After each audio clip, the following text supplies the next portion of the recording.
Boom. Sweet. Okay. Now they can hear me too. It was just you for a second, but they couldn't hear you at all, so that's fine. Um, Perfect. um, welcome to Hear Random People or people who are here all the time. Um,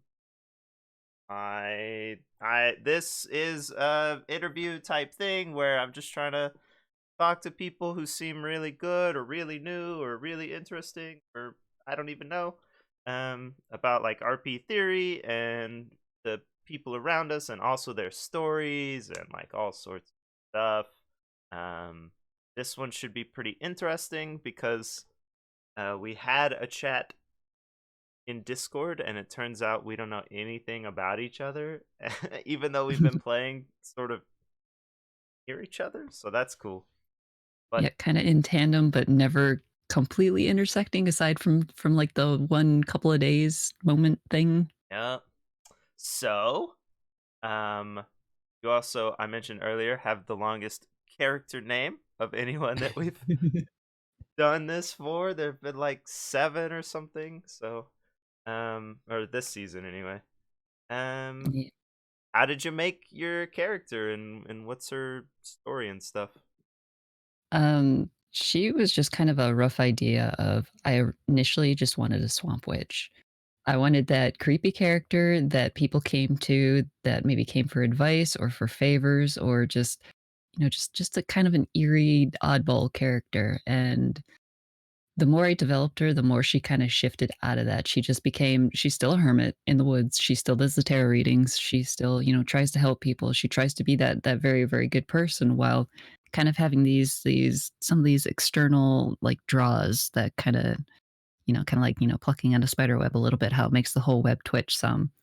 Um, so she's kind of influenced slightly by a number of different things, and some of them have just been straight in RP with interactions.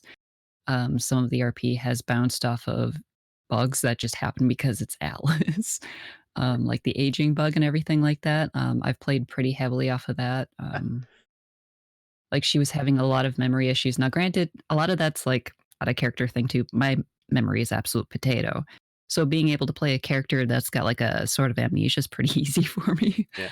Um, but I played it like when she was rapidly always changing age between that super old and super young before she got to drink from a fountain of youth, that it was like tearing her memory really, really badly. Like she was having really big gaps. She was kind of starting to go a little bit insane, getting a little shaky, but nothing too bad. But after the fountain of youth and she became more grounded, she had less of those lapses. She still had them sometimes because servers funky and bugs and stuff. So she'd sometimes revert into what was lovingly, air quotes, referred to as Granny Maggie, where she'd just be like this kind of perverted, creepy old woman that was just like, "Oh, honey, your butt looks so great today." Like, so that was always fun to play into. And she had some characters that kind of really heavily came into her scope of everyday life that kind of re-anchored her and like chased that madness and like memory issue away. Like it brought her back into a center of time. Um, Hmm. so yeah, the name, I don't really remember the thought process on that. It's just one of those where you just kind of Google search names until something like kind of rings true to you. I don't remember the meanings, which kind of sucks on my part, but has been really interesting in character because I had a fellow that came by and he's like, "Oh, Magdalena, that's very, very Greek. It means the great." And then I've had a Spanish fellow that comes by and goes, "Greek? No, no, no, no, no, that's Spanish." So she just plays it dumb the whole time, and it's always kind of interesting to see how people translate her and her card readings and her name and just like try to figure her out and never quite getting there. I don't know. It's fun to play this ambiguous character Yeah. that, she's just there.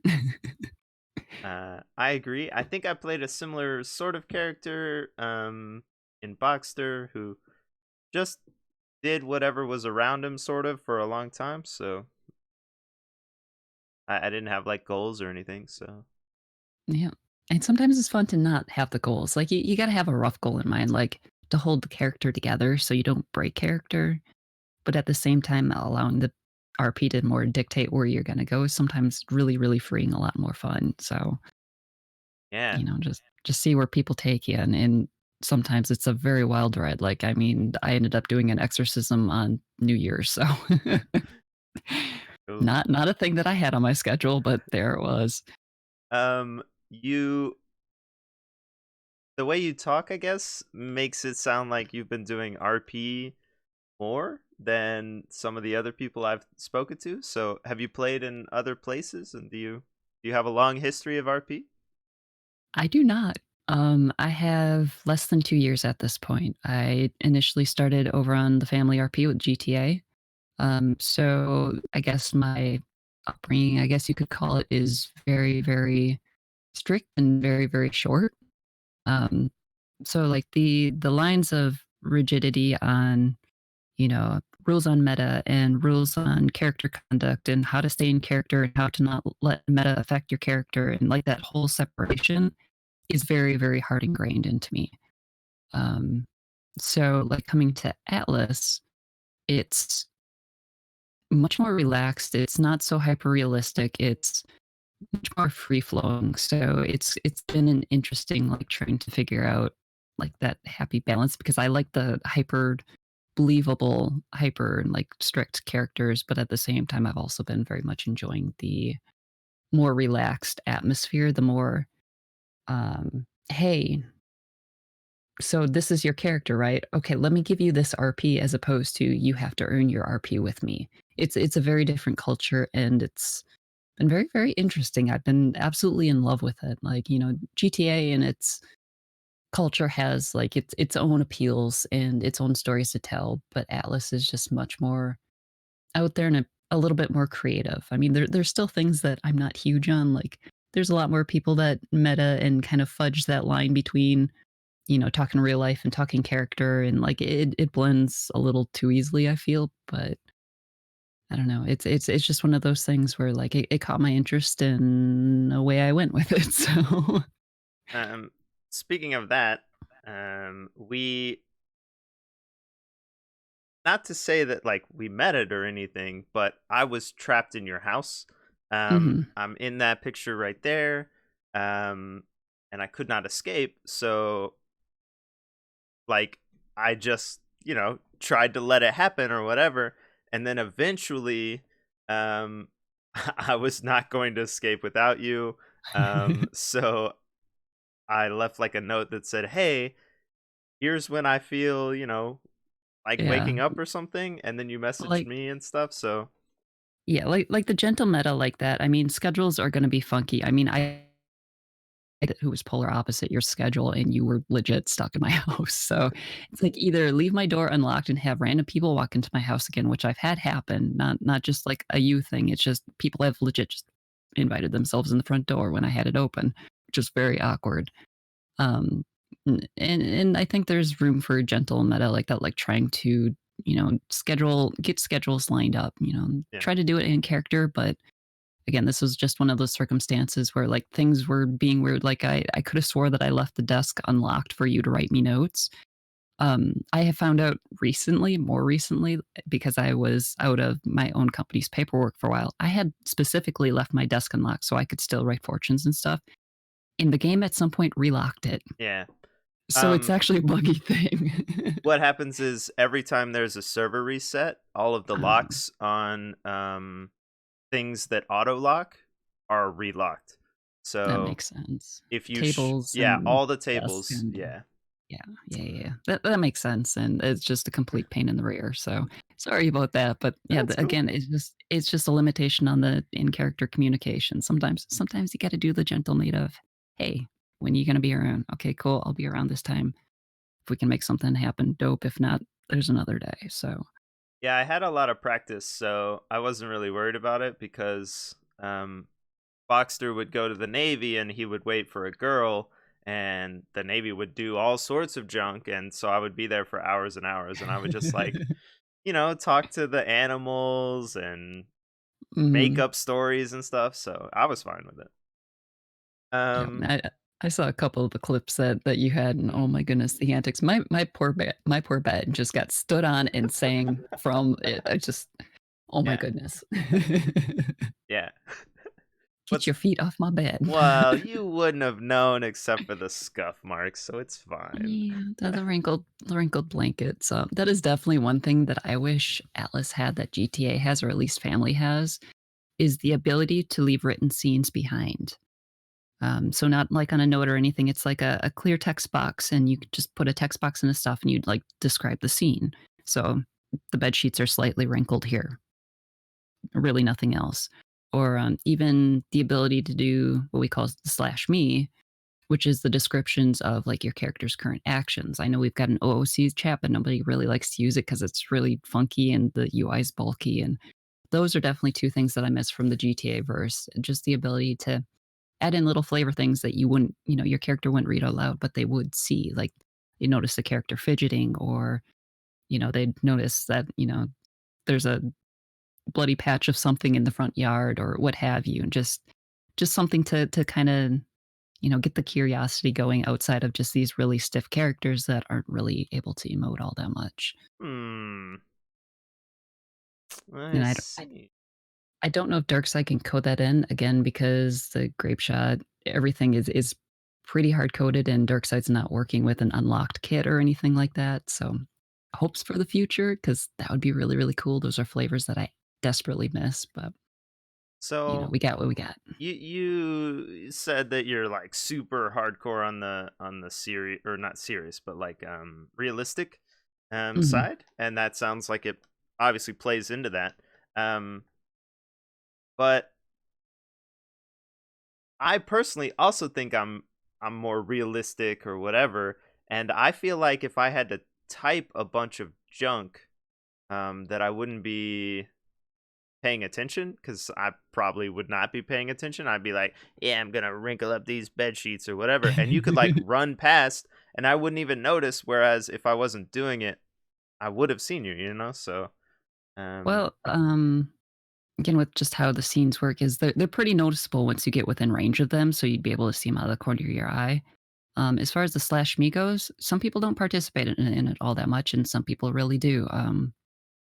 It's useful much more in like medical RP, which again isn't really a thing in Atlas. yeah, But again, just to describe somebody's circumstance and sometimes mood, there is a thing where it's a status, is another function on family, which is like a pre-written, this character has, resting grump face or what have you, um, that will show periodically. So again, it's just kind of getting a feel for what the character is like expressing in that moment, or you notice that so and so has a cast on their arm, so they don't have to bring it up in character. It just might be something in passing your character might notice. You can opt in or out of it. So I got you. I think a lot of that plays into the UI, like you said, because I play with mhm. it off. A lot of people do. Yeah, um I've taken to playing it with it off, and honestly, playing with it off sometimes has kinda bit me in the butt a little bit. Um, Especially when it comes to, like, I lost a bear not too long ago in a barn, closed barn, and I still don't know how the snake actually ate the bear, but yeah, I didn't find out that the bear was gone until, like, 45 minutes later, and my buddy who was in the company, he's like, "Yeah, that happened while we were sitting in the kitchen, and I play with my audio super, super low, so I never heard anything." yeah, Um, so it's like, could I have prevented losing a bear there had my character been able to hear something or notice something? But it is what it is. So, yeah. I am not attached to anything in this game, and it's a real struggle for me to care about like things that happen, like loss, which is why I yeah. played Boxster for so long, because it was so easy. Like he was, I call him the avatar of loss because he lost everything. But um, I actually think that if we weren't able to see that, bears died or whatever, ships were lost, I think it would be better. Um, In some cases, yeah, I would agree with that.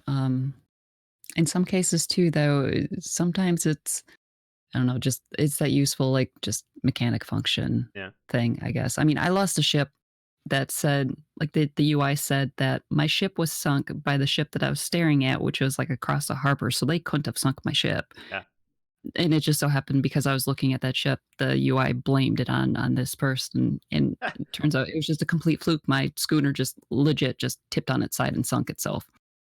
Thank you, Freeport. Interesting.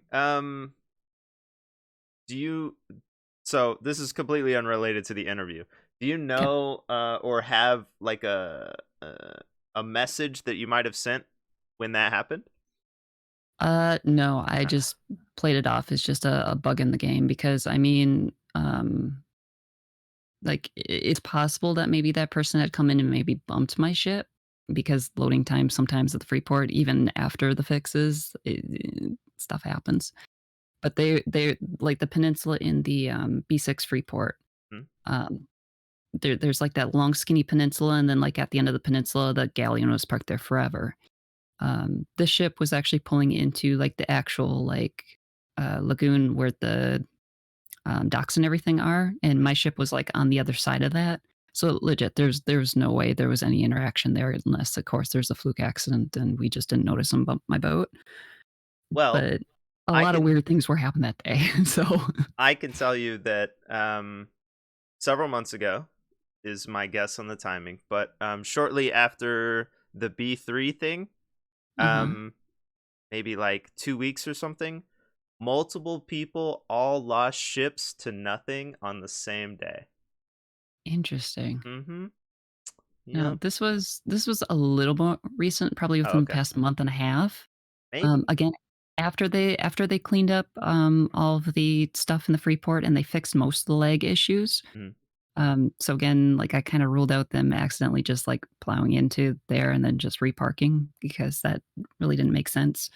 But that was a day where not only did my ship topple over, Ace and I had grabbed a little sloop from the thing so we could scoot home, grab my galley, grab my brig, and come back and salvage everything. But when we went to go sink that sloop, because who needs a little Freeport sloop? Yeah. Um, it said that it got sunk by docks, not by us. We scuttled the ship, and it's like, yeah, your sloop was sunk by docks, but we had bumped into the docks in our way in because Ace had a headache. Yeah. So weird things were happening there. Somebody else had been in a completely different sector than where we were at. They're up in C5, no, down in C7 or somewhere, somewhere where there's whales. And he saw a whale off in the distance, dead. But then all of a sudden, he hit an invisible wall. Nice. So it's like the hitboxes were off or something. Like just that Yeah. whole day, like everything in the seas was just a little funky. So, and this was, I think, after um, that second incident. Was it somewhere in D something that had a something like B3, just not as bad? D2? D2, yes. Yeah, I think it was after that incident. It is still where we're just having some server funkiness and, things just happen. So sometimes you just gotta roll with it because Atlas is how it is and it's full of bugs. So Yeah. do what you Um, can. speaking of things that were changed, what do you think of the mods? Because I know you played before them. I absolutely love the mods. I love the mods so much. I really, really wish that they would at least allow us to play with the asset mods in single player. I fully realize the legal reasons why Ven kind of put the kibosh on being able to use any dark side mods in single player or elsewhere. Because I had some issues with some other people kind of, either trying to min max everything before the seasons came out or people trying to set up mock servers that, were supposed to be like the official off brand dark side RP stuff. And Ven's like, no, no, no, no, no, no, no. You're not taking my livelihood and claiming, rights on anything. So, I mean, I get it, but oh my goodness, do I miss them trying to play single player right now, trying to figure out designs and everything. I miss, all the new building materials, all the decorative items that they unlocked from. I mean, a lot of the things are even just vanilla items that just were, unlocked and gave us the ability to use. So, skill trees needs a little tweaking. I think it's a really really good base. And I think a lot of my issues with it could be cleared up with simple tooltips, honestly. Little bit clarifications with which books to use when. They kind of did a little bit of that, but I still think some clarification could be used. Just even a gentle nudge of, hey, before you can use any items here, you need to read a book. Go read a book. Like 90% of the time that's there. Sometimes it's not. Of course, fixing the issue where you read a book and it eats a bunch of your talent points. hopefully they can fix that for 5.0. Yeah. Um, but otherwise, yeah, I love the ship tweaks that they did. I mean, backing up a boat isn't, doesn't take 20, 30 minutes anymore. Um, and the fact that I can run on higher settings with mods than I can in vanilla without them is, I don't know what kind of voodoo the Darkside team did to make that happen, but Hmm. I am very thankful for it because last season I had to run on complete potato settings, and I look at all my screenshots from last season and they are gross. Like the graphics are just gross, and then the ones from this season are pretty decent. I could run medium high this season for the most part, Nice. and not suffer too much FPS loss, unless of course I tried streaming or something, and then Yeah. everything's out the window because it's a GPU hog. So True. Um. What? Oh. So I've been off script and I'm just asking you random stuff. it's fine. What do you think? What do you think of child characters? Because someone mentioned it earlier in chat. uh, Mixed. Like by and large, I will fully admit that I kind of recoil a little bit from child characters. And I'm saying that as somebody who was next to a company who had a child character that my character was quite close with. Um, I think it's a different aspect of RP that could be really, really neat. But at the same time, I don't know. I'm just sometimes also weirdly uncomfortable with it. It's like, okay, how do you interact with a child character? Let me remember how to interact with actual children. But then you Yeah. get the aspect of, well, they're actually adults, but they're playing children. Like it's a mental minefield, I guess. It feels a little weird sometimes. I think it can be done right, and I certainly don't knock anybody for doing it by any means. That's just again something like my character still tries to be very friendly because hey, it's a child. You be good to kids. Yeah. But me as an RPer, like I'm like, no, no, thank you. I'm gonna just try to do the RP as best I can and then exit stage left as gracefully as I can. Um, but again, that's saying, again, I had somebody who was, in the Misfits that was a child character who my character very much adored. So kind of a mixed bag on that one. Yeah. We ran into and then collected Folger, who was a kid, and Okay. I think I think that the new mods or skill tree or whatever it is, where you can't do so much stuff because of what you've chosen, is Hmm. pretty good because my memories of Folger, even though he was with us for very short amounts of time, was just him talking too much and me wanting to tell him to shut up. And like disappearing and being like, where the F is Folger? Like Hmm. he Hmm. didn't have a gun, he wasn't, trying to do anything crazy because he couldn't make guns, he couldn't do any of that stuff, right? He couldn't even build his Right. own house, I don't think so. Yeah, um and see, on the flip side, we had Abigail, she was a very, very clever child. She was the main breeder over there. She was very good at building. She's a very creative child, very smart, very tormented in some ways. She was actually the one that we performed the exorcism huh, on the New Year because she was possessed by a demon spirit. Because again, she's a child, she's innocent, she's easy prey for a spirit like that. Um, so again, very, very mixed bag. yeah. Some of the restrictions are pretty interesting. She was taken on some voyages that a child probably shouldn't go on, like a Kraken twice and a Yeti fight, and unfortunately, she passed out all 3 times. Again, just due to I don't remember their exact restrictions. I think they have some stamina torpor restrictions and some health restrictions too, Hmm. compared to an adult. I think they regen in certain circumstances a little bit quicker, but yeah, I do kind of remember her complaining about getting tired more quickly than adults or something like that. So again, I don't fully recall what the limitations were for playing a child or teen character, but they did have their downfalls. So that's definitely an interesting aspect that there are certain bonuses and debuffs, I suppose, Yeah. for having different characters, and it wasn't just, oh, you're old, you're just going to be tired all the time kind of a thing. Thankfully, like every time I had the aging bug, it really didn't affect me that much gameplay wise. So, I just played it out as an old lady looking for her teeth that just wanted to, touch everybody's butt. So, Yeah. Um, you you mentioned the Misfits, and I know that you've had other companies in the past, I think. Not that you were Mhm, with the Misfits, but you know what I mean. Um, mhm.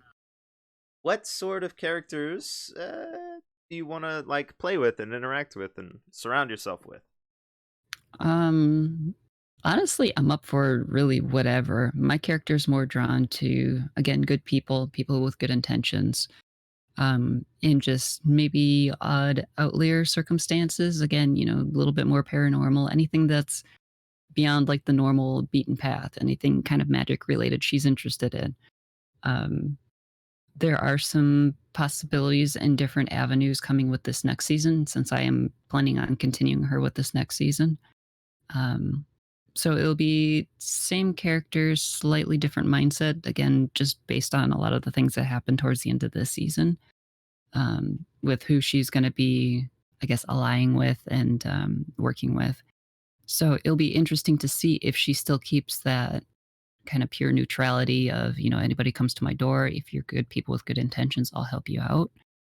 Or if it's going to twist a little bit, or if it's going to go, a different way, or I don't know. We'll see. I'm open to a lot of things. So Well, do you prefer other people who are interested in the super realism, or are you cool with I people who just shoot each other? You know that sort of thing. no, no, no. You gotta have some reason for the conflict. I'm gonna be allergic to the people who just shoot for the sake of shooting because that's just bad RP. I'm sorry.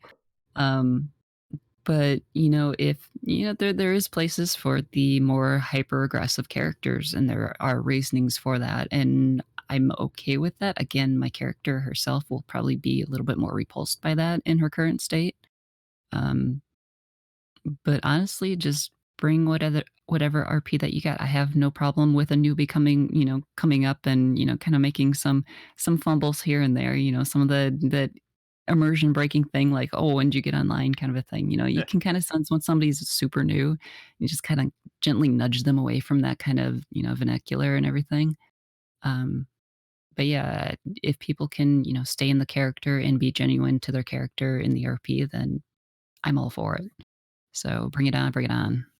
Do you have any strategies that you might use for handling characters and the players behind them that you really don't like?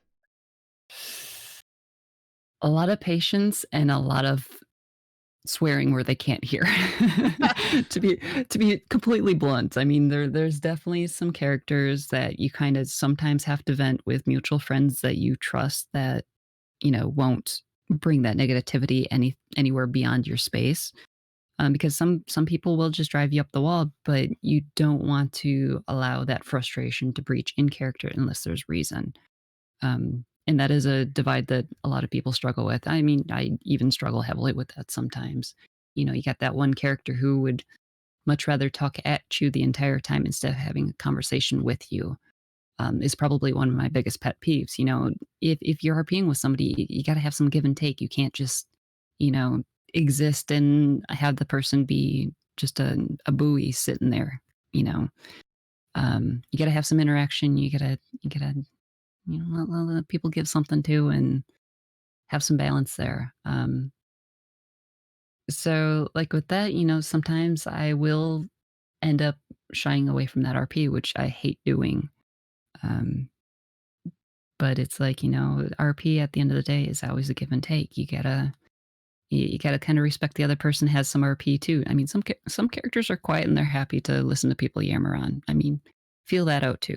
Read the room a little bit. Yeah. Um, But again, sometimes just having that really good friend to sometimes vent to frustration to, or if it's bad enough, know the proper channels to, you know, either report it if it's that bad, or being able to have the space to actually approach that person, being like, "Hey, um, I'm not really cool with this. Like, can we work through this a little bit?" Not everybody's really warm to that idea. Yeah. So again, you got to kind of read the room a little bit yourself and try to find that balance of okay, how do I tackle this situation the best way for everybody involved? And sometimes you just got to cut the tie and just move on. And as much as that kind of sucks to do, it is what it is. So on the flip side of that, then, how do you think people show their appreciation to each other for all the time and effort that they put into like whatever RP has occurred? Honestly, I've seen that in a lot of different avenues.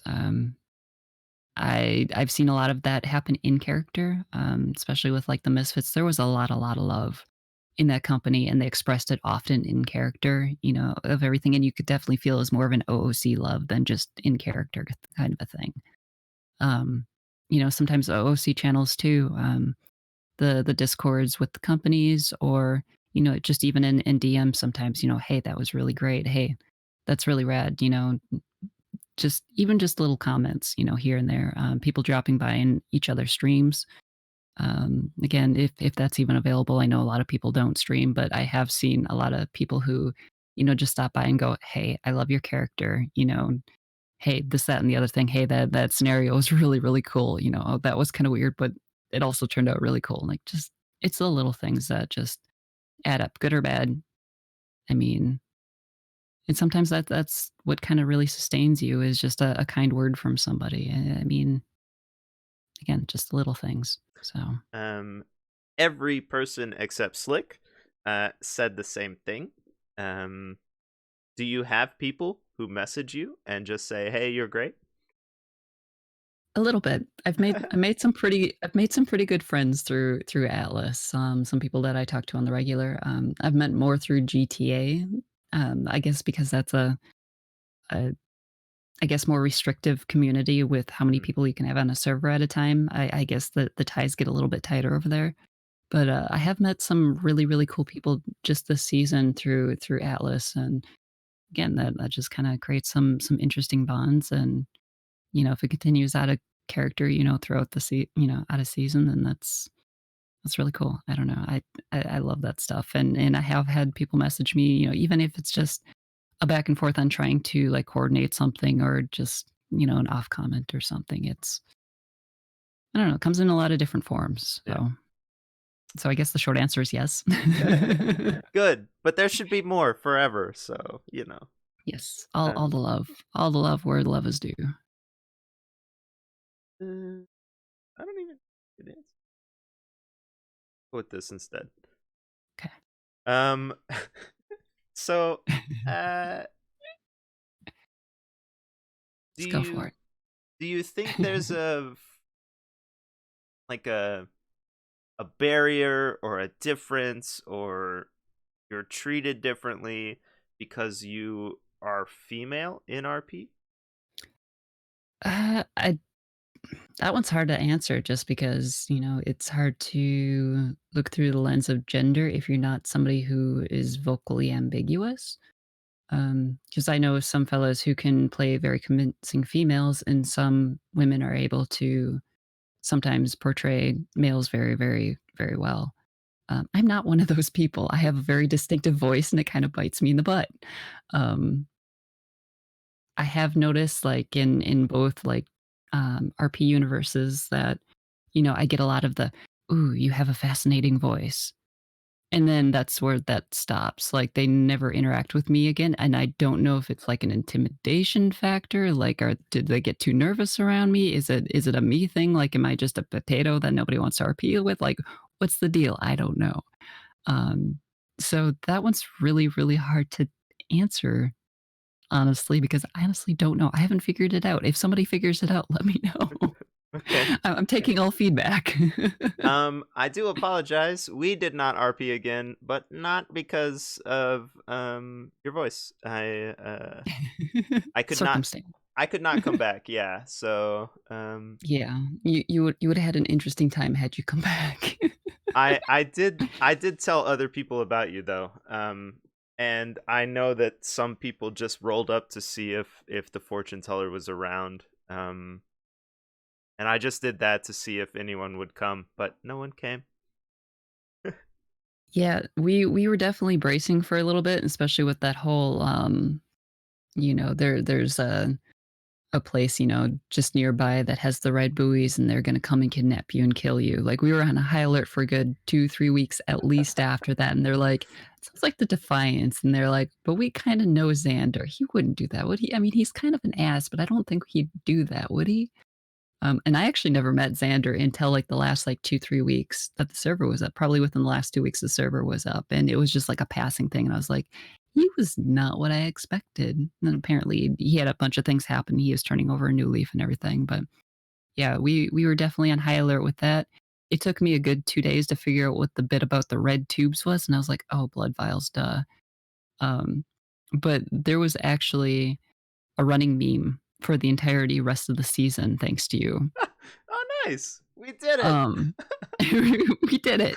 You made a meme. Um, yeah, it started with the joke about the, being a cannibal and the croissants, right? The meat croissants, Uh-huh. human croissant.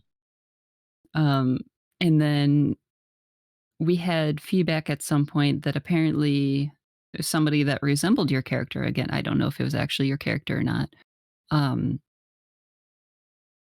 spread a rumor on, something along the lines of, "I had the entirety of the Misfits company under my spell, and I was gonna take over the world, yada yada." So my character ended up having this big long title of Magdalena Amani, Conqueror of the World, Master of Misfits, High Sorceress, Eater of Croissants. Awesome. So it was just like this big long meme that every time somebody new came to the port, um, yep, this is Maggie or Lena at the time. Her nickname has changed a little bit over the season. She went from Lena to Maggie at Hmm. some point. It's just a thing. We're rolling with it. Um, but yeah, this is Magdalena. She's our fortune teller, and she's a very powerful sorceress, and she's going to take over the world. And I'm just like, can you not tell everybody that? They're like, but it's a joke. And I'm like, yeah, I know, but some people are going to take it seriously. But they're like, no, nobody would touch you. You're fine. You're fine. If they did, we'd go to war. And Misfits at that point had a lot of pull with a lot of different companies. So Mhm. she didn't know that. I didn't know that. But towards the end of the season, it was like, wow, these guys really do have a whole lot of reach. Surprisingly, they never found your character. They were supposed to, for questioning, because Mhm. they were very curious about you. And of course, the only people who had spoke to you were myself and Ace. Um, yeah, I can't remember if that was supposed to be a task on Ace himself or if that was supposed to be a Huxley task. But yeah, you were supposed to be brought in for questioning, and that never happened. And I'm kind of sad about it, but at the same time, it might have been for the best. I don't know. Um, I I think it was for the best because you would have gotten the wrong person, which is fine. Um, Yep. but so here's what happened. Pierre was designed to like prove a point, and the point was we can do piracy without any weapons, even though Zvi keeps saying he had weapons. Um, Hmm. so we stole and we cheated and we lied and we made money, and we actually never did any resource gathering. And in order to get resources to build things, we just lied to other people about we need it for this, or you can help this other company with this or whatever, right? So I almost never sailed away. I didn't play as much as I had in the past, but um I was like, I'm gonna go do one single advertising run for our bar, which was our front, right? Hmm. So I'm down there, and they announced that there's going to be a restart or something, and they had to update, right? So I was pretty close to where you were, and I was like, cool, I'll go check it out real quick. It'll be super fast, and that'll be fine. But your house was much farther away from the boat than I thought it was going to be. Yep, yep, she's a little bit inland. So I got there with like 5 minutes and there wasn't a house. And I was like, where's the house? I don't know. So I'm like running, trying to find the house. When I got there, I was like, I don't know if I can make it back. I'll just sleep here. And then I was like, well, maybe I can get inside. That would be safer because then I could just sleep, right? So Mhm. then I discovered I could not get out in the same way. Um, so Pierre's motivation was to make money, um, and I tried to find ways that I could. make money off of you. And the best I could come up with was that I was also a fortune teller and I was going to sell you information from the spirits and junk, right? And when you Mhm. said no, I was like, that's fine because I had plenty of scams that had gone where I didn't make any money, but I still wanted to make money off of the time I had invested. So I went um, north or some direction until I found a big port, and I was going to try and set you up. Um, and then I ran into two people in the shops at that port, and they told me who lived in the port. They told me about this other place. They told me about like ties between two factions, and so I just took all that information and I wrote it down in a letter as a tip. And so I did write that letter that you're talking about. I wrote it Mhm. down as a tip that you were some powerful like influence or something, and that this other faction was trying to do something. I don't really remember. So I dropped it, right? None of that mattered because I couldn't make any money off of that. So what I did from there was I went immediately to the Navy and I tried to sell them information about two pirate factions that were going to war, and that these people, like the fortune teller, were all going to die if they didn't help.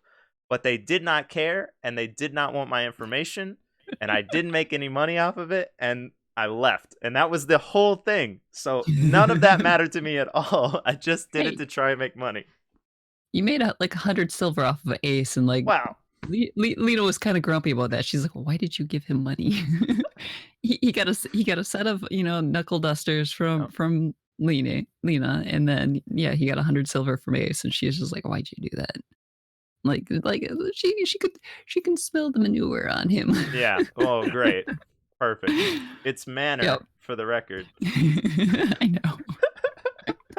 But it's still just kind of like that funny, like, mental, like, translation that just went Yeah. all wrong, and just like, "Yeah, I think he was kinda full of shit." Yeah. That was, like, kind of her impression of him, so that's kinda how she dictated how he was, Yeah. and yeah, Oh, it just turned into a big meme, and it was great, so um, the reason I wrote Osas on there is because he was the president of our company at the time, and I was trying to take over, so I wanted him dead. Mhm, So like literally everything I did through the whole season was just to improve Pierre's plot or pot or whatever in life. mhm. Um, Still, it's very clever, especially when you're trying to, hoodwink a woods witch. I mean, that could have gone sideways pretty badly had yeah. she been more of the, cunning type where she's always, looking out for herself and throwing curses left, right, and center. But she's not really that person. She's just like, no, go about your day, sir. It was fun to be there. It was fun to look at the things you had built. Um, it wasn't really fun to crack your pin codes, but I had the time, so I did it. But Yep. All those got changed once you left. that's fine. Because she definitely started noticing things being misplaced, and she's like, crap, okay. Uh, So so like you're cool. The people you know are cool. Um, I've met probably none of you. I've been playing for a year or so on Atlas. It sounds like we started roughly near the same time. You were probably first, mhm. but whatever. Um, how many people do you think are out there that we've never met who are really amazing, and we're never gonna see their stories, and we're never gonna know what happened? A lot. I mean, it's mind-blowing to think about, like, all like, even just my little window. Like, I still feel like I'm pretty insular, even though I've RP'd a ton this past season. Like, the first season half, whatever you wanna call them, I don't really count those because I was very much that land-based character who really only did parrot breeding, and I had a little bit of interaction with the Navy, and, like, whoever came to our port, that's pretty much who I interacted with. So, like, the first season and a half, whatever you wanna call it, I just simply don't count because I really didn't experience that much. This season, I got to experience a lot more as far as characters and activities and companies are concerned, thanks to the Misfits. They definitely widened my lens by a lot, but even then, just even looking through, like their viewpoint a little bit, like the number of people that I missed interacting with just because schedules or sleep patterns or what have you, or just simply not being able to be around because I was still juggling GTA at one point. Um, I'm very aware of all of the interactions that, the paths that I completely missed, all the storylines that my character didn't get a hook into just because of time. Um, and on some levels, it's kind of heartbreaking because there is just a ton of amazing people that you'll never get to interact with. Like my whole world kind of revolved around, the C, B, E sectors, right? Like Hmm. just the general circle outside of your home. So anything that happened in pirate territory didn't really get to experience at all. I didn't get to explore that at all, and that kind of makes me really sad. Um, my whole initial intent this season was to build a house brig, which I did eventually, like halfway through the season. Again, thanks to the Misfits and Jamie Flynn. He helped me put a ship together, and then the whole idea was to take that ship and go grid by grid and explore all the islands, meet the people, get the stories, interactions, good, bad, whatever, what have you. That never happened because the Power Stone hunting happened and monster hunting happened and all these other little wild tangents. Just there was drama within the Misfits that Maggie was trying to kind of calm down and get them solidified again and make sure they don't shatter apart and just RP chaos happened. So I'm hoping going forward in the next season I will get a chance to do that because I would love to not only meet all the people, but to see people's builds. The last day or two that the servers were still up, um, Ace and Maggie actually went exploring a little bit. They went and saw the zoo. Nothing like Nice. the day of the shutdown to see the zoo. Nobody was there. Half the cages were empty, but it was so cool just to see the architecture and the work that they put into it and the love that they put into it. Um, they went and explored the big island of, I think it's called Tenaru. Um, I think RIP was, situated on there. Ah, I didn't know that in character at all, but, you can kinda nameplate things and go, "Oh, okay, so this is a place that I wouldn't have gotten to see, had there been people active," but, yeah. getting to see a little bit of their base, getting to see the beautiful, beautiful just landscaping there. I mean, the natural engine of the island is just beautiful. There was a whole company that was set up in a lagoon that was absolutely stunning, like, the architecture they put into it. Whoever their builder was, like, I wanna give them a hug because they did such a good job. They had, like, pathways just above the water and just the houses were sporadically placed that just look so natural and just inviting and just lovely. The only name that I got out of that, I don't remember the company's name at all, but there was a character called Poppy, and there was like, a memorial for her in there. So that was, like, really, really sweet. Um, so yeah, like, building is definitely, like, one of my bigger draws. I love seeing people's creativity, and it's been interesting to see how people react to the thatch hut because everybody's like, "Ew, thatch? I would never build in thatch." And then they see my house and they go, "Oh." Yeah, it's very And good. I mean and I mean, it's changed a good bit even since you were there. I did some remodeling, and the end result just it made my heart happy. I mean, it's such a simple little thing. It's just a little round thatch hut with, some bits and bobs added onto it, but, it's interesting to see what people create out of the materials that we're given, I, and some people do amazing work with it's not a little thatch hut with bits and bobs added. It's definitely it. not. It definitely is. It's just a little it's round thatch hut, and then it has, like, a little back kitchen area, and then I added it's 2 rooms, and there's, like, an extra pantry. It turned out really cute. I was very, very satisfied with it, and so it's definitely not the design that I originally had for it. It's completely just freeform, so there's so when I played Boxer, I didn't have anything and I just sailed around the whole time. mhm, Even when I joined a company, eventually I did most of my time advertising and selling and or not selling, sailing and I this season I wanted to try the stay at home kind of thing. Um mhm, because I've seen builds like yours, builds like what Lady Nari does. Um, Tinanista did some stuff as well that I really liked, and I like the idea of building something and then sitting in it for a couple days and then going, maybe I could do this section better, and updating it and putting new Mhm. flower or plants in or something like that. So I wanted to try that. Um, but the problem with that is there are so many people in the world who do that, and then they say no one ever comes. I built this and it was fun, but now I'm done because nobody ever visits. Mhm. Yep. Um, I felt that pain season 1. So so anytime that people come by to buy birds, it's like, okay, I specifically built my sail aviary in, like, the middle of the house. Like, it was supposed to be just like this open, courtyard kind of a thing, Wait a and I just second. what? Did it have like two big fireplaces? Um, maybe not two. Maybe it was just one. It had a big one in the living room. It had the aviary caged aviary in the middle. It was kind of like a mansion, um, I've and it been was there. like, you've been there? I No broke in way. there. Yeah. How did you break into that place? Your fireplace is stupid and it was just a tube straight down so you could just climb in with climbing picks. True, yeah. It's not like there's really anything to steal in the house. It was all in the No, workshop I anyways, but I went in and looked at your birds and then I was like, "Elizabeth, I'm stuck in here." And then I had to climb out. Again. Wow, twice. Yep. Dang. That's kinda funny. Yeah, the fireplace was it's meant to have the ventilation, and honestly, I looked at it, I'm like, "You know what? I mean, there's a fence down here, it's kinda hard to crawl through, I really don't care." I mean, there's nothing important in the house. I mean, they shoot my birds, well, that's griefing, so Yeah.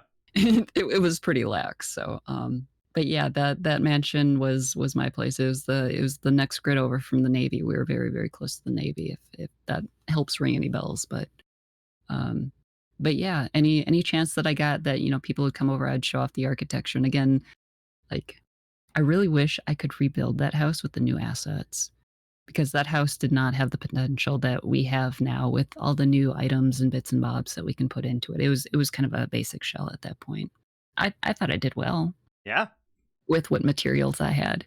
Um, but There yeah, that there that was was a like fun one too. a big barn sort of back behind it to the, I guess, Yep, left if you're looking at it and stuff. Yeah, we yep, explored yep. all over that place. No one was there, but I know that there are places where, people are already gone, but other people roll through over and over and over and look at it and go, "Man, I wish these people were Uh-huh. here." So, Yeah, that's cool. exactly. That's kinda how I felt about that little village that we found in the lagoon. It's like, I just wish I could meet the person who built this because my goodness, they are just I mean, they used a lot of prefab things too, like a mix of the prefabs and the builds and everything, and it just went so seamlessly together, like a whole village. I mean, most people, they can do a build or 2.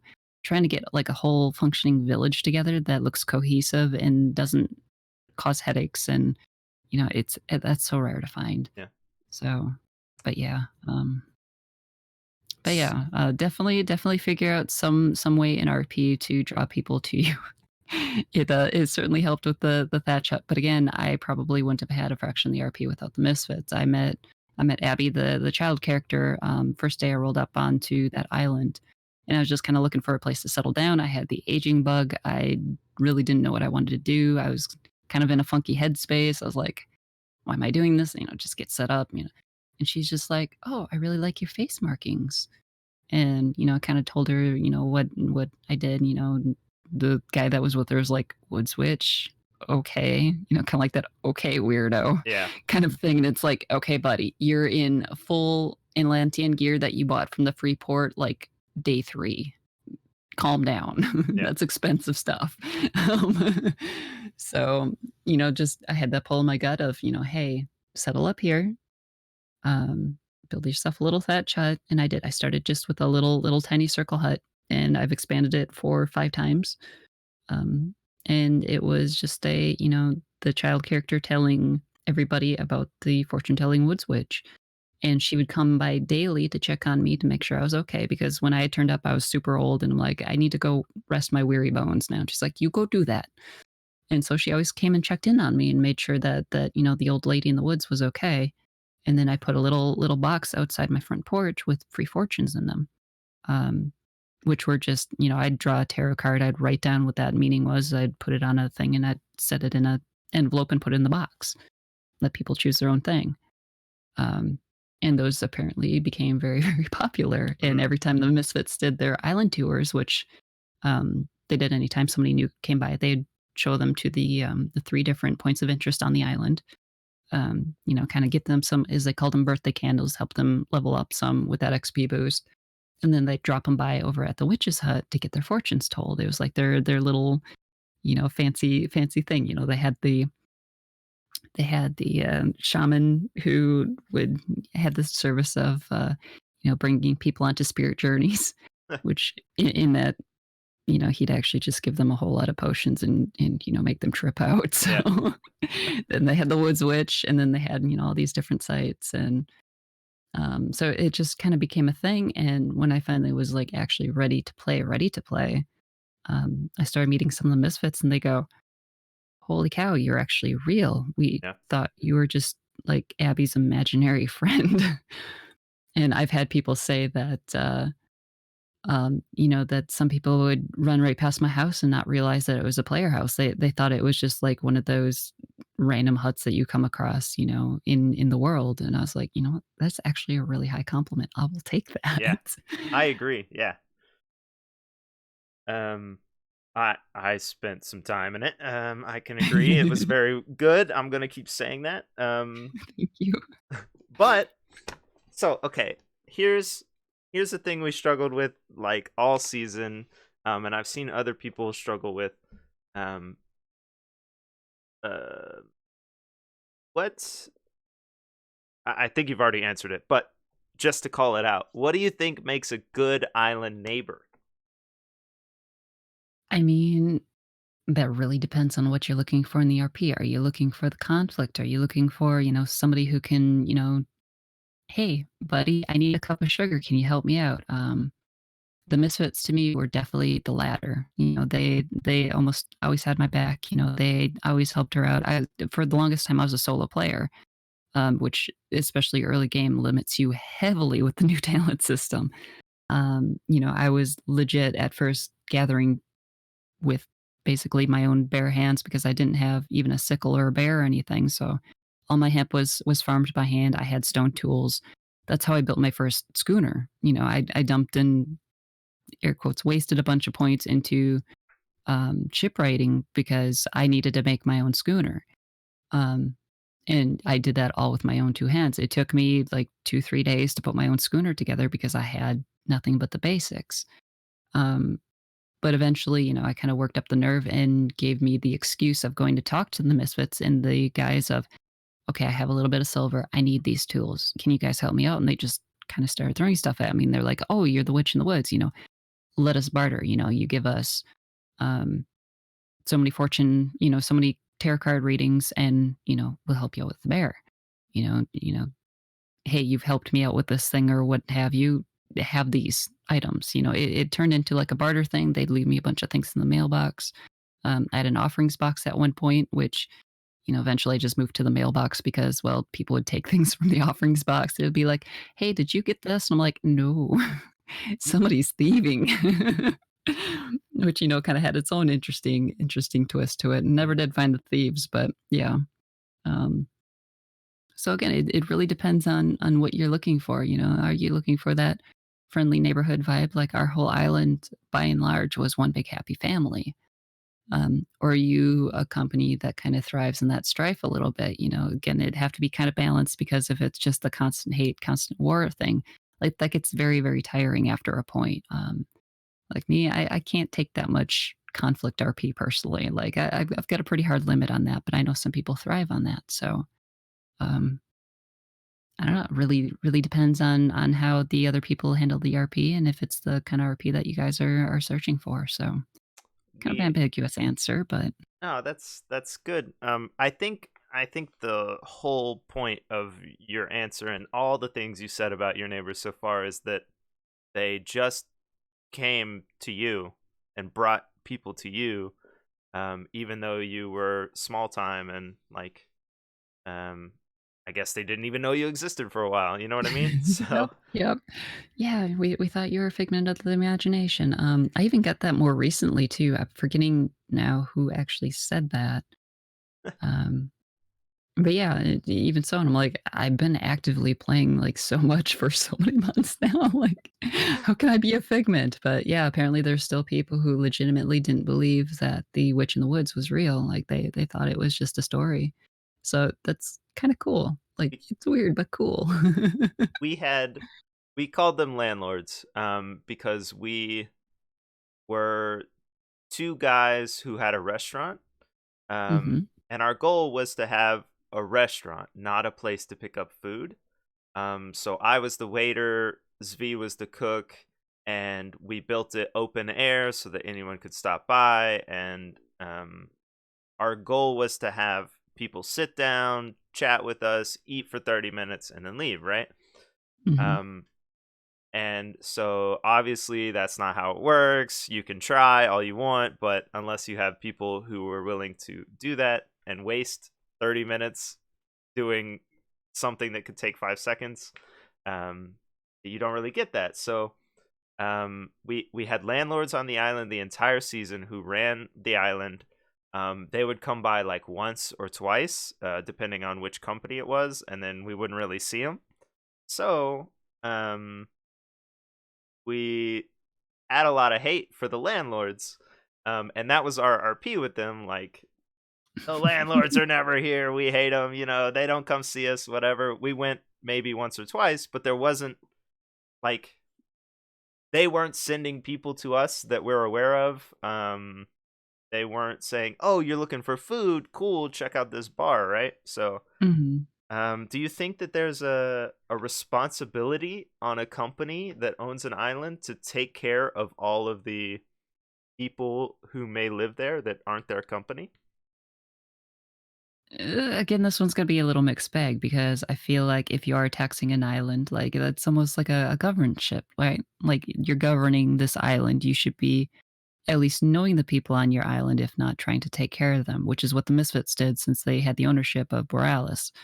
And they played very heavily into the well, we're all neighbors, we all take care of each other. Like if you're on the island, you're family, we take care of you, or try to at least. You know, we had a couple on the shores that really didn't care for them. That like they're pretty mad that the island wasn't owned by them; it was owned by the Misfits. But um, for the most part, those people really didn't play a ton. So it's like, well, um, but as far as pushing RP your way, I don't really know. I mean, again, kind of a mixed bag. It could just be that they are the negligent landlords who they own the place, but they don't take care of their tenants at all. Um,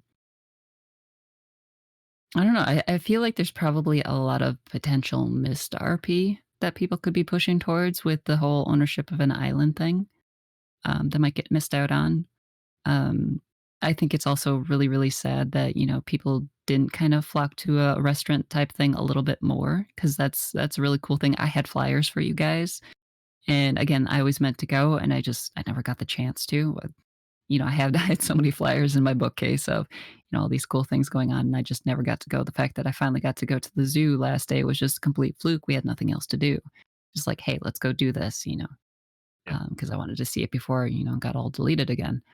Um, but yeah, I don't know. It's again kind of a mixed bag. Like, how are people going to push that? Are they going to push the negligent, landlord that does nothing, just collects taxes, or are they going to be that benevolent lord that helps take care of their people? I mean, it could go either way. And I think people kind of just go somewhere in between and it's lukewarm and nothing really comes of it. It's just people playing a game. So, I've seen I've seen two companies, and I guess I'll call them out because it doesn't really matter. I don't think it's already done, right? The Knights of the Rifle and um, this season No Meta Informata, who were so controlling of their small island that it was almost like an ominous presence. If you thought in your head, "Oh, I should try and live there," right? You have to go through the landlords versus pretty much everywhere else where you roll up, you start building, and then the landlords show up, you know? Mhm. Um, so I think that ownership of an island should I obviously we can't like put restrictions on people, but there should be something that forces you into RP with your neighbors, even if you hate them. Um, Mhm. like if our landlords had wanted us out, that would have been so cool because we started building the club and we were like shady and dark and stuff. If we had had some sort of dark force that was coming at us, we would have been even more dark. It could have been all this stuff, but we didn't really see them except for Baron, who was amazing, and we hung out with Baron, and he was his own entity and all this stuff. But Yeah, and I think that's also kind of the difference between, I guess, a very insular RP that you get with some companies, like, they'll only really RP with in their company unless forced to, mhm. and people who grapevine RP. And I absolutely love people who grapevine RP because they're the people that go, "Oh, you have this thing going on. Let me throw something your way." It might benefit both of us. It just might only benefit you. It might not go anywhere, but here's it anyways. Take what you will. Um, and that's definitely what I've experienced a lot of. Again, getting blessed with just happening to settle next to the Misfits and under their rule, I guess. They didn't really rule, but their ownership. Um, I got a lot of benefit of them just going, "Hey, here's this tidbit. Let's see where this goes." Um, and I think Darkseid kind of tried to do the funneling of RP a little bit with the skill trees. Again, you probably see this more as a solo player, especially starting out when you've got so few talent points. You can only do so many things. You can't make your own metal tools. You can't tame your own animals anymore. You can only build so many number of things. Like, I mean, it kind of forces you to go and interact with other people or team up with other people. Of course, that only goes so far, and especially getting into later season, the more people are talented up and leveled and whatnot, that kind of falls to the wayside a little bit. So you need to rely more on people who are willing to push that RP around. So again, that's kind of a difficult balance of trying to build up something that attracts other people to you, kind of like a moth to a flame, while also still being able to figure out a way how to return that RP in some way, even if it's some little thing, hey, I loved your restaurant. You kind of create maybe a little bit of a social interaction and you end up at their port, and you create a bond of sorts or, what have you. So, um, it's that fine balance of, trying to do the give and take, not just always the take and not always just, giving until you're tapped out and burnt out. And, it's not easy. um, I'm not saying I'm good, and I think you're good, but you're probably not saying you're good, and all those people are probably saying, I'm not that good. But we all have this like goal and this thing that we want to see when we are out and we're interacting, we're RPing and stuff.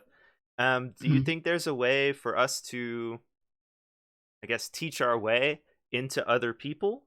Um, and would that be all in character, which would be very limiting, or do you think we should try outside of character?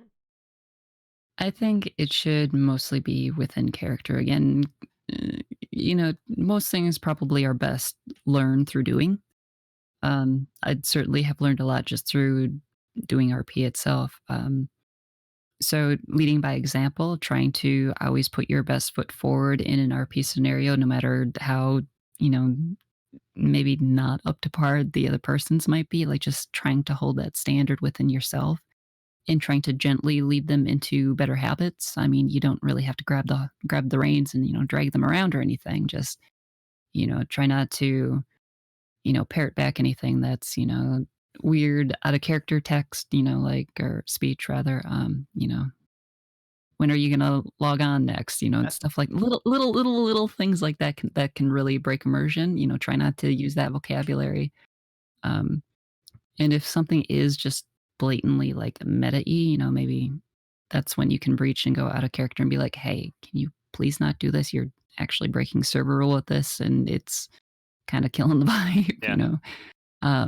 Again, just kinda read the room with it, but yeah, mostly just lead by good example, the best example you can give and always be willing to learn yourself. I mean, I have so much to learn yet myself. I don't feel like I'm that great of a role player despite what other people say, but I also know, like, where I'm at, where I wanna be at, and kinda, like, where the pathway is between the 2. So, kinda self-evaluate a little bit, don't beat yourself up over it, still have fun. But, try to always, like, improve on something somewhere, Try to stick to the character a little bit more and maybe give your character a little bit more flavor in one area or another. Just, try to push the character somehow and try to always make sure that the people that you're interacting with have a good interaction of sorts, whether that be, conflict or, the other side of the coin of just that really wholesome, good RP as well, so Uh, um, I agree. Um, I also think that companies, large companies, have a lot of power in that they can shape new players, because what it seems like happens is either you're a new player and you just solo to try and learn the game, or you're a new Mhm, player and you want to talk to people, so you go to a big company. And we've seen things like school, with La Royale, and the Navy is constantly teaching cadets and stuff. Um, mhm. I think that those big companies can really shape a lot of new players, or even players who just are looking for something more in depth Absolutely. Yep. at school and stuff. So I think that's Absolutely. I know, especially in the past couple of weeks, several people from, again, the family community who have been looking at Atlas have finally taken that jump and kind of come over to Darkside just to tinker around. A lot of these people are people who have never RP'd before. Um, and, I was like, you know what? My door is always open if you're just like looking for a safe haven, just to kind of figure out the game itself. I can be gentle and one buddy of mine, I even, as we were sailing to my place, was kind of like, okay, here's a rundown of game mechanics. And we sat in Discord and I'm like, okay, this is how you do this. This is the basic stuff. This is how your character doesn't die from, vitamin starvation. yeah. These are the very, very basics. And then once we got to my harbor, it was okay, we're back to in character. And I'm like, okay, I'm just going to give you this backstory of you hit your head. I found you meandering around at the free port. You knew not what was going on. You couldn't tell your foot from your face. Um, and you know nothing. So, I took pity on you. I took you in, and this is where your character starts. Go from there with him. He's Yeah. like, all right, dope. I can do that. Wow. He's somebody who's RP'd before pretty heavily though. These other people, they ended up choosing to find their own way. They didn't end up at my doorstep, but they ended up in Of Nothing, Port Everlast, which is a huge, huge company. They did the Sloop Wars and everything like that. They ended up over there, and they ended up having their own little like newbie RPer cluster in there, and then they ended up at my doorstep eventually to do some RP, and they did wonderfully. Once they got comfortable with sailing mechanics and everything like that. But from the sounds of it, like Port Everlast was very, very good to them. Like they kind of just gave them that little start, that little push, that little safe haven. And I'm very thankful to those people for doing that with these guys because these guys are absolute sweethearts. Um, and from the sounds of it, even though they had less than a month worth of game time in, like they absolutely had a blast. They got to see all kinds of different things that like, even I didn't get to see some of that. Like, their last day, it was they summoned a dragon, 2 of the characters got married. Actually, on my island, I completely slept through all of it, and I feel terrible, but they rode the dragon over from Port Everlast, landed on our island, got married. Cool. Like it's just crazy that, within a few short weeks that they experienced so much, and they're like, "We're not ready for the season to end, this kinda sucks," and Yeah. it's just like, "It's alright, buds. Couple of months, we'll be back." Yeah, for sure. So, So yeah, I definitely agree that companies who especially adopt the newbies, especially near free ports, I feel like they do have a certain responsibility for these people and being good influences on them and whatnot. But I don't know. This That gives me a lot of hope. this idea you said, I had never heard of it before the interviews last time, last season. This idea of like renegade. Renegade is big in community that I don't know the name of. Hold on one second. One second. Oh, Stoneheart. I don't know why I forgot. Okay. Um, so they have a lot of old hands and people who have been doing this for a lot of long time in all sorts of places. And they have people come to their community who are like, I don't know what I'm doing.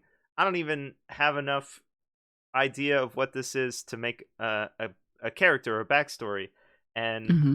they'll just hook them up and they'll be like, cool, it sounds like you kind of like this, so here's a little bit of a backstory. Here's a relation to you, so that you can, you know, have this connection and go to them and just go do it. And I think it's super meta and it's also Yeah. really cool at the same time because once it's going, like there's no more meta, They just needed a Hmm. little bit just to get going. So it's Again, cool. that's kind of what I call the gentle meta. I mean, some Yeah. people pretty frown on that, but sometimes the character and especially new people, they need that little bit of a springboard to set them up and okay, go little duckling, go swim. Yeah. So yeah, no, I think that's really good, especially with the newcomers who maybe they're just a deer in the headlights and they have ideas. You got to unlock them. You got to give them that gentle nudge of okay, it's all good. You don't have to be perfect out the gate. Here's something to start with. If you don't like it, chuck it out the window, start something else. It's fine, it's no big deal. But again, with like Atlas, it's the community is very, very, on the whole, at least in my experience, very chill, very laid back. You mess up, they're gonna roll with it. They'll help you build that confidence. They're not gonna tear you apart necessarily. So again, a little different from some other communities that I've experienced, through outside lenses where it's like, you gotta do this perfectly or they're gonna tear you apart because you're not worthy. Dark Side's very, very different. It's been very relieving on a lot of fronts. It's like I said, I'm still learning too. So it's been very nice, and I'm very happy that these newcomers are able to jump in and have a lot of fun and get their feet wet and gain their confidence, and just hopefully they'll do a lot of good things in the future. So we'll see. Yeah. And I'm sure we'll meet them all. Um, Hopefully. yeah, the phone's really delayed. I don't know if that's me or not, but sorry. um, gosh, we burned through all my questions. If they have questions for you, they're welcome to ask. I don't know. You can ask. It's whatever. Chill. Yep. I'm down for whatever. And then Oh, there's that potato there. so I was like, maybe I should put that name instead of this name, but No, I it's fine. It's confusing. I need to rebrand at some point. It's fine. Everybody gets all backwards. So gotcha. Cool. yeah. Huh, Yeah. cool. Either Saz, Bastash. I've been Saz longer. I've been Saz going back to my World of Warcraft days, so 2008, 2007, something like that. Yeah. With variations of Saz. So that's what I stick with. Bastash was an attempt at rebranding, failed. I don't Gotcha. like it. Confuses everybody. I haven't found a better name, so it's all Well, good.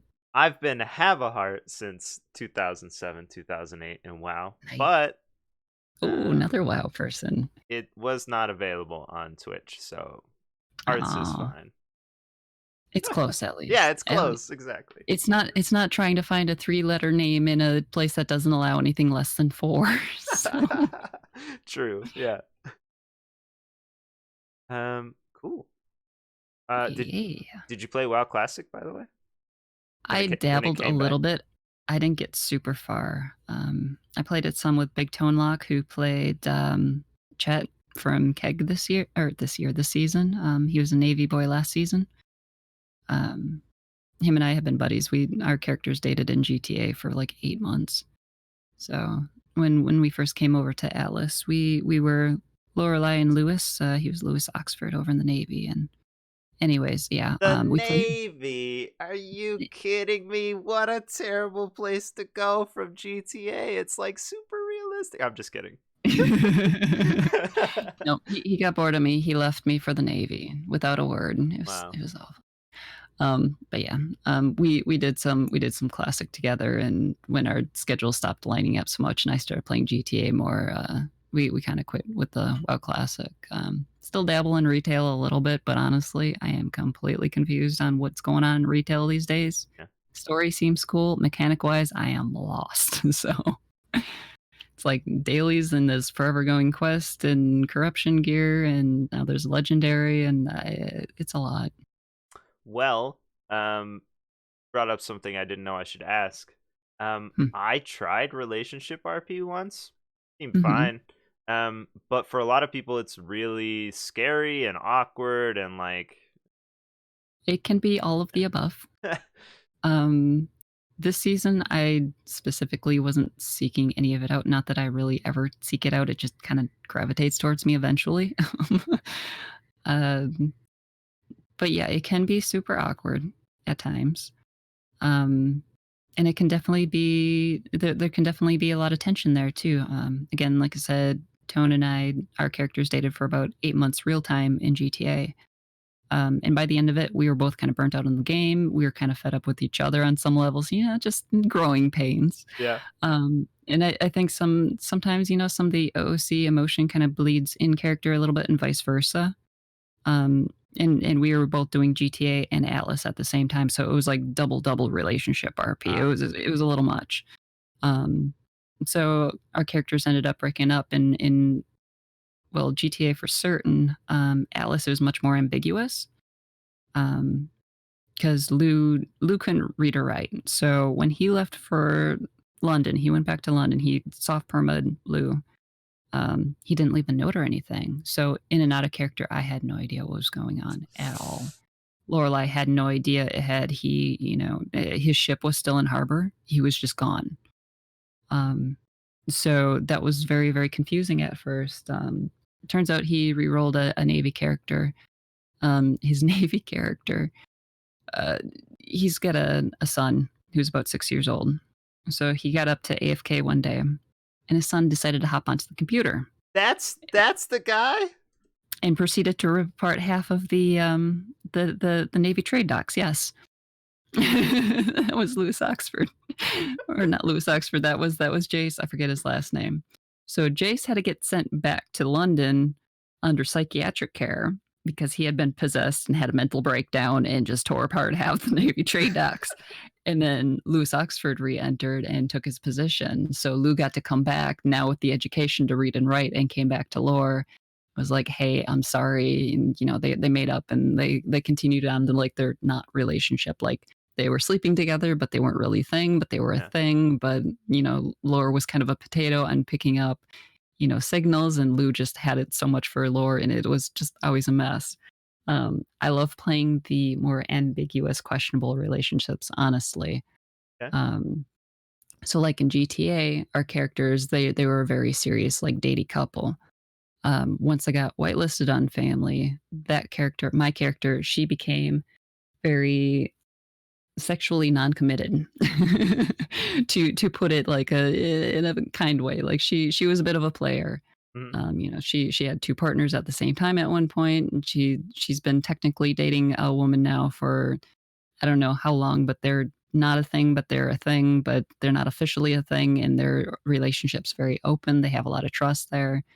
Again, very non-committal, but still committed, but very ambiguous. And then with Ace and Maggie, um, it was kind of a really weird slow burn that kind of happened that suddenly they were a thing because Ace spent most of the season pining after Senga, the leader of the Misfits. When he finally actually declared his feelings for her, she kind of had a panic in the headlights kind of a situation, and ended up marrying Jamie, who she was kind of seeing already at that time. Like she just went, okay, well, I need to make a choice, so let's get married, and told no one, and it was a mess. Hmm. And then Ace was a mess, and Ace kind of confided a lot in Maggie, and they became very, very close. They started doing adventures together, and eventually, the tides just started turning where Ace and Maggie were kind of flirting, and this was all, of course, after Maggie drank from the fountain of youth because she's technically in her 50s and somewhere between 49 and 60s, somewhere in there. And he's, mid 20s. So she drank from the fountain of youth. Her mentality started kind of shifting back to like a more younger mentality, like what she would have been in her 20s. They started kind of relating a little bit more on a lot of different levels. And they started flirting, they started bonding, and eventually it's just he ended up sleeping on her floor because he was distraught over the Senga thing, and it just over weeks developed into him just living at her house. She eventually built him a room, built her own room finally instead of sleeping in the front room, and then slept in that bed for maybe 2, 3 nights before those 2 decided to start sharing a bed and eventually became like an actual thing. So, like, the ending that these 2 had for the season was exploring the world, and they had, a lady called Rella in tow, and Rella has this whole big backstory on her being a mess or anything, but essentially, she swore her sword to Lena to be her protector, to, make sure she was always okay.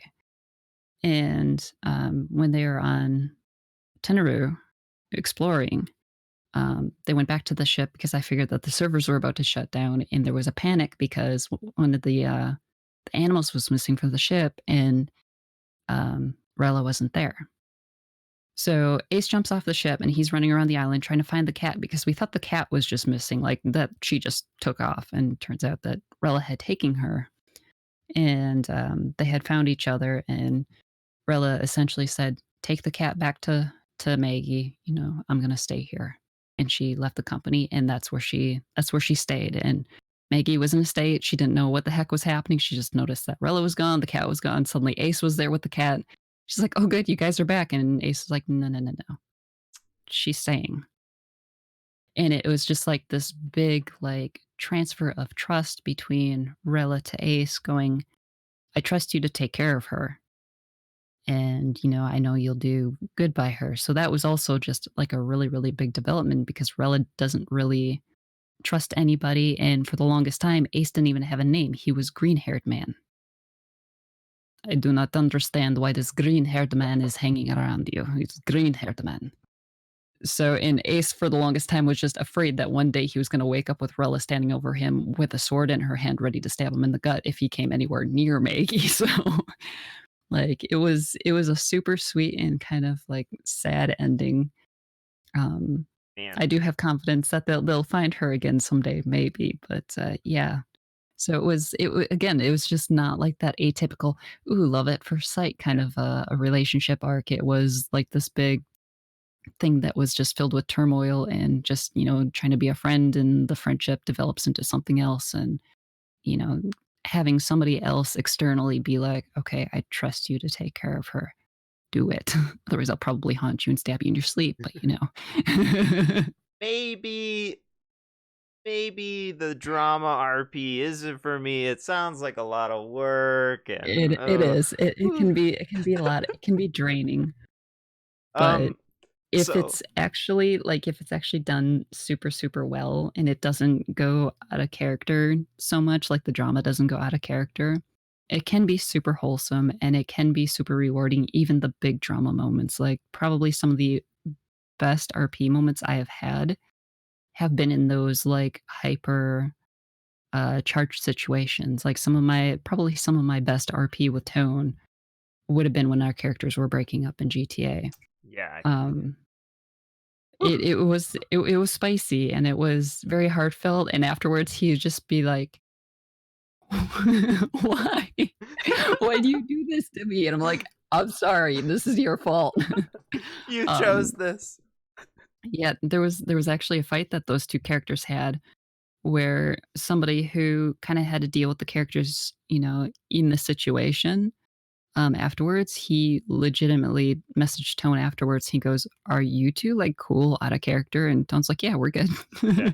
And we were fine. It was just that the characters were so charged at that point and so over each other and just over each other's drama that it was just like this beautiful explosion of drama, Yeah. and, sometimes that's fun too. Like, you can't always have the happy-go-lucky, skippy, light stuff, just great. I love the light stuff, don't get me wrong. Well, speaking of But, Skippy, there's always room for Skippy. But so you said you try to stream occasionally. There are definitely a lot of us who are like small time streamers and stuff. Do you Mhm, think that at the end of the season it would be cool if all of us just had our own little like individual uh hour and a half where we just explained what happened, explained what we were thinking, our goals mhm. and all that junk? Do you think we should do that stuff? I think that's a lot of fun, 'cause I kinda like talking about my stuff too sometimes, so, yeah, a little bit of a talker sometimes. Um, but I think, like, a postseason wrap-up can be really cathartic, I think, for a lot of people. And sometimes really, really interesting to just be like, "Okay, so what about this scenario?" Especially if it's, like, 2 people talking about, characters that they each know pretty well. True. Just to be like, "Okay, what's this, what was up with this scenario? Like, Yeah. what was the details here?" And then they fill you in on every little bit and piece that just either never came out or you missed. That can be super, super cool, and, sometimes getting some venting out on certain characters can also be very cathartic. Um, it's kind of a mixed bag.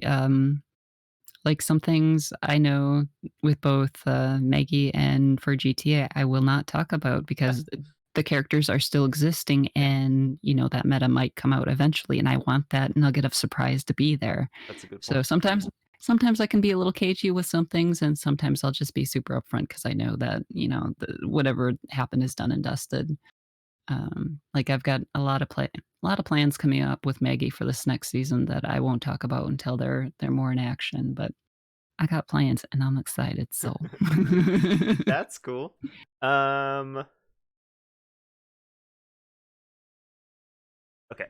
So I've been asking this of all the people because I think it's cool. Um Mhm. and then gotta I gotta pee, so I'm gonna I'm gonna cut this off after this. But 'Kay. there are now 7,048 people registered on the site in order to play Ooh, with Darkside other people. okay. Do you have anything to say to those huge numbers of folks? I think it's really, really, really neat that, Darkside's managed to put together something that, well, is honestly a really cool project. I mean, I don't think Atlas would be where it's at without the Darkside community, and the Darkside community wouldn't be where it's at without all of those people. So, keep doing good things, and thanks for existing and for putting cool RP out there. I mean, Yeah. keep doing the thing. Thanks for existing, everyone. You're doing great. Mhm. You're doing great. I appreciate your face for existing. Let me look around. I don't know if you know, but the Dustin Slane thing list has started working or whatever, so that's pretty Mhm. cool. Yep, that started picking up with the new Arc stuff, Yeah, thankfully.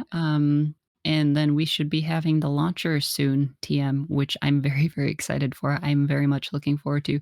Even just the aspect of having like all the streamers like pop up on there, that's a really cool like asset to it. yeah. But the fact that we can finally have a launcher that probably works, um, because we know how, the, wildcard grape shot server list works, True. isn't it? Doesn't 75% of the time?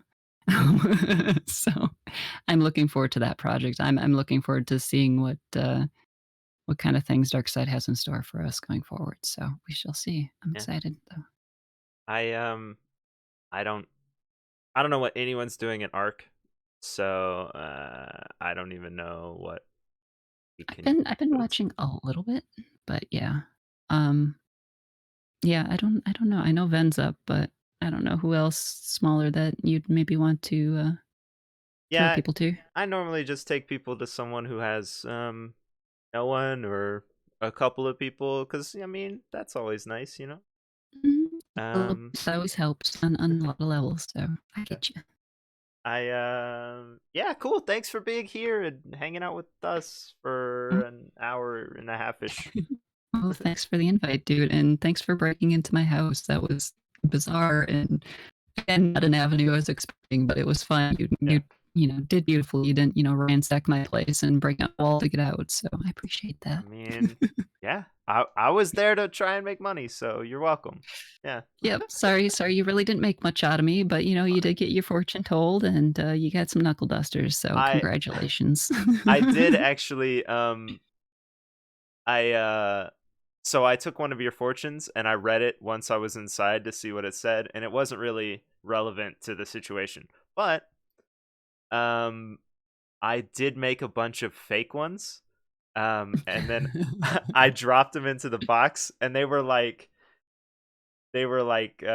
really bad code about this like dark thing that you were doing with the Oh, Misfits or no. something. So there's a Oh, bunch of no. fake See, ones out there.